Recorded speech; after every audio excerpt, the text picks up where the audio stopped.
Assalamualaikum warahmatullahi wabarakatuh. Yang saya hormati Pak Wawan Satyo Nugroho, SEMSI AKCA sebagai dosen TPAI dan teman-teman akuntansi paralel. Perkenalkan, saya Dian Bukti Apriliani, NPM 2101020042. Di sini saya akan mereview artikel tentang pemuatan negara industri dan faktor risiko dalam manajemen portofolio. Portofolio global yang dibangun dengan menggunakan pendekatan top-down biasanya dialokasikan berdasarkan dimensi suatu negara atau industri yang ada di dalam suatu negara tersebut. Menurut Heston dan Rauwenhouse pada tahun 1994 dan 1995, Griffin dan Karoyi tahun 1998 dan Rauwenhouse 1999, efek negara rata-rata mendominasi efek industri selama periode 1975 sampai 1998.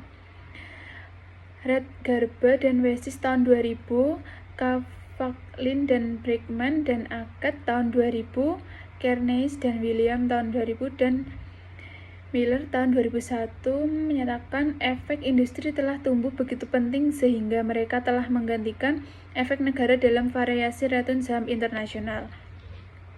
Dalam beberapa tahun terakhir telah menyaksikan peningkatan korelasi antara pengembangan negara menurut Freeman tahun 1998.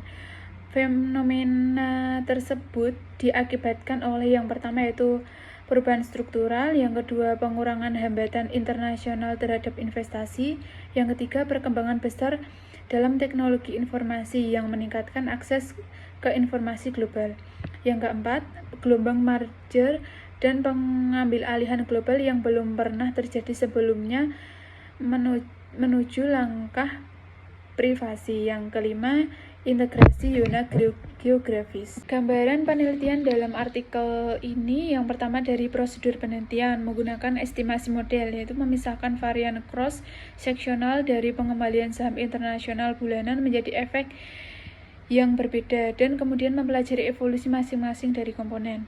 Yang kedua, menggunakan data penelitian Standard & Poor's Compustat Global Vantage mencakup 20 negara maju dan 11 industri yang luas.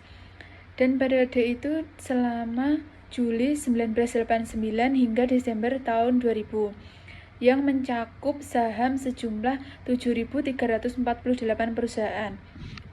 Yang ketiga yaitu menggunakan model penelitian penetapan harga 4 faktor global untuk mengontrol perbedaan pemuatan faktor risiko global antara saham internasional.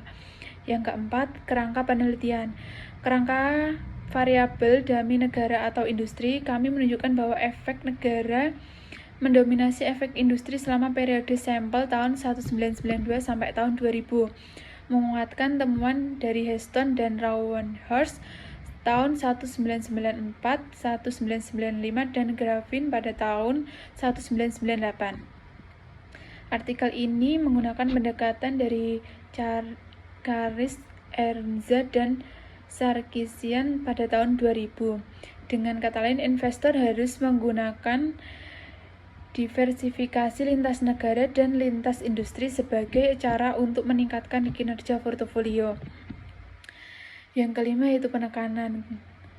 Globalisasi ekonomi juga memperkuat peran faktor risiko global sebagai sumber variasi return saham internasional. Kumpulan data yang diambil dari Standard & Poor's Compustat Database Global Vantage mencakup periode pada bulan Juli 1989 hingga pada bulan Desember tahun 2000, yang mencakup 20 negara dan 11 industri, yang mencakup hingga 7.348 saham. Sampel mencakup semua perusahaan yang informasinya tersedia sebagai berikut. Yang pertama yaitu pengembalian total berdenominasi dolar, kapitalisasi pasar, rasio book to market, dan deskripsi afiliasi industri dan negara.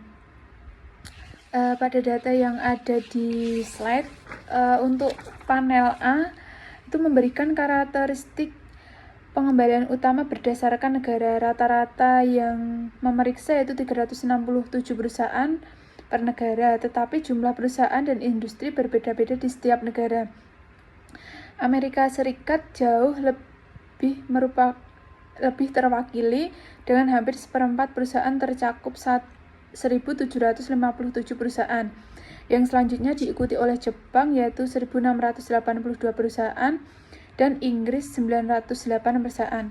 Kecuali pada negara Finlandia, pengembangan indeks yang paling tidak stabil diamati di negara-negara timur jauh. Finlandia sebesar 4,04% per bulan, Swedia 2,09% per bulan adalah negara yang pengembalian rata-rata tertimbang yang tertinggi. Austria dan Jepang mencatat pengembalian rata-rata termiskin yang masing-masing minus 0,12% dan 0,16% setiap bulannya.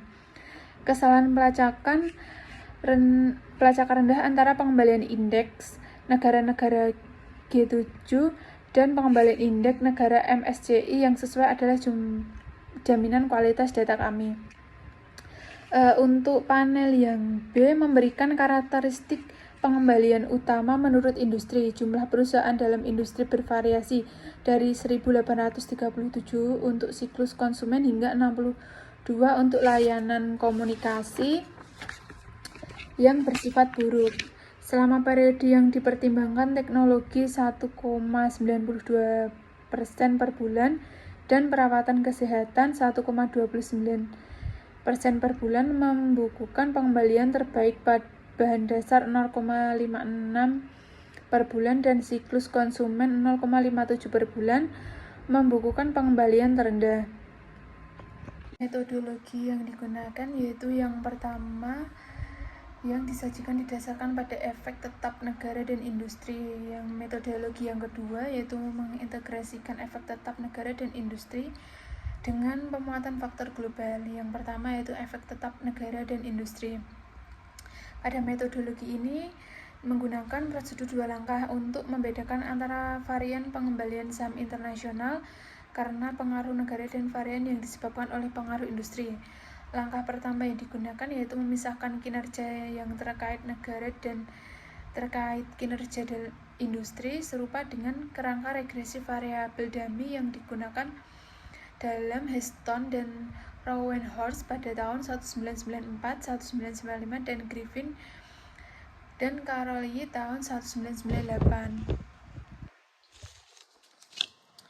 Pada langkah yang kedua yaitu varian cross-sectional dan return saham internasional tersegmentasi untuk mengidentifikasi proporsi varian yang disebabkan oleh stok spesifis negara industri efek. Hal ini memungkinkan kita untuk menentukan setiap komponen bulan yang paling baik menjelaskan varian cross-sectional dari return saham internasional. Untuk metodologi yang kedua yaitu efek tetap dan pemuatan resiko global. Analisis tersebut mempertimbangkan efek negara dan industri tetap secara eksklusif dan mengasumsikan bahwa semua saham memiliki eksposur resiko global yang sama. Kontribusi utama kami adalah menguji kepentingan relatif pembebanan pada keempat faktor resiko global dan variabel dummy negara atau industri sebagai sumber variasi return saham internasional. Kami menggunakan model penetapan harga global 4 faktor untuk memperkirakan pemuatan faktor untuk setiap saham. Untuk hasil efek tetap negara dan industri, Exhibit 2 menunjukkan kontribusi masing-masing dari 3 efek spesifik negara dan industri terhadap varian cross-sectional dan dari pengembalian saham internasional untuk setiap tahun yang diteliti. Dengan rata-rata 73,75% dari total efek, komponen spesifik stok sangat mendominasi efek lainnya. Hasil ini menegaskan relevansi berinvestasi dalam portofolio daripada dalam satu saham, mengingat bahwa komponen spesifik saham dapat dikurangi secara signifikan, membentuk portofolio sekuritas yang berkorelasi tidak sempurna. Yang selanjutnya efek tetap dan pemuatan faktor global. Hasil yang paling menarik berkaitan dengan pemuatan faktor global dari tahun 1992 hingga tahun 2000. Beban faktor global sebagai sumber variasi pengembalian saham internasional telah tumbuh secara meningkat dari 6,20% pada tahun 92 menjadi 11,51% pada tahun 2000. Sehingga beban faktor global melebihi pengaruh negara dan industri pada tahun 2000. Efek pemuatan faktor tidak dapat diversifikasi. Kita dapat menyimpulkan bahwa manfaat diversifikasi internasional telah menurun secara signifikan dalam beberapa tahun terakhir, khususnya pada tahun 2000. Hasil dari pemaparan ketiga, korelasi antara keempat beban faktor resiko exposure resiko global yang paling penting adalah pasar global dengan 1,46% dari total varian, diikuti UKM, HML, dan WML dengan varian masing-masing 1,12%, 1,06%,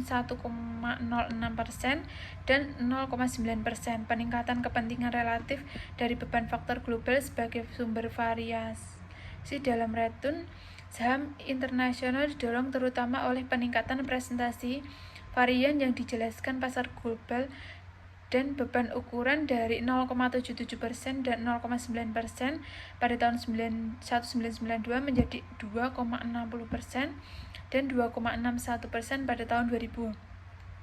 Presentase yang dijelaskan oleh beban book to market meningkat hanya 0,1% untuk periode yang sama, sedangkan yang dijelaskan oleh beban momentum menurun dari 2,41% pada tahun 1992 menjadi 1,31% pada tahun 2000.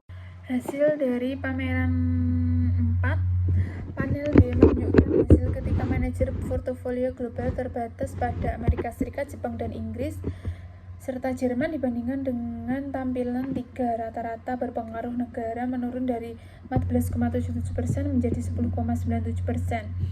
Efek industri jelas lebih kuat jika kita mempertimbangkan hanya 4 pasar terbatas dari 8,79% berbanding dengan 7,64%. Selain itu, efek industri mendominasi efek negara sejak tahun 1998. Sementara itu, rata-rata efek risiko global meningkat dari 4,83% menjadi 6,28%. Pengurangan manfaat dari diversifikasi internasional lebih terlihat jika kita mempertimbangkan 4 pasar saham terbesar secara eksklusif.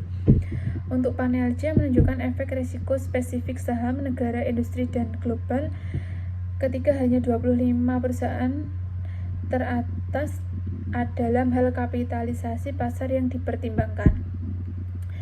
Kearney dan William pada tahun 2000 telah menunjukkan bahwa saham-saham kapitalisasi saham memiliki kepekaan yang lebih besar terhadap faktor-faktor industri global daripada total alam semesta.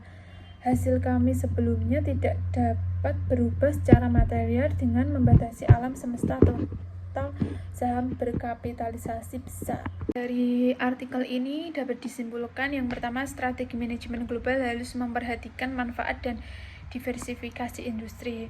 Namun, kurang efek negara tetap lebih dari sekedar sepele. Kelas aset harus ditentukan menggunakan dimensi negara dan industri untuk memaksimalkan manfaat diversifikasi. Yang kedua, globalisasi telah memperkuat faktor resiko global dalam menjelaskan co-movement dalam return saham internasional. Tingkat pengembalian pasar saham dijelaskan oleh perbedaan paparan faktor risiko global meningkat secara signifikan selama periode yang dicakup. Yang ketiga, kecenderungan menuju globalisasi sangat penting dalam menentukan kepentingan relatif negara, industri, dan global resiko. Sekian presentasi dari saya. Bila ada kesalahan saya mohon maaf. Saya akhiri. Wabillahi taufik wal hidayah. Wassalamualaikum warahmatullahi wabarakatuh.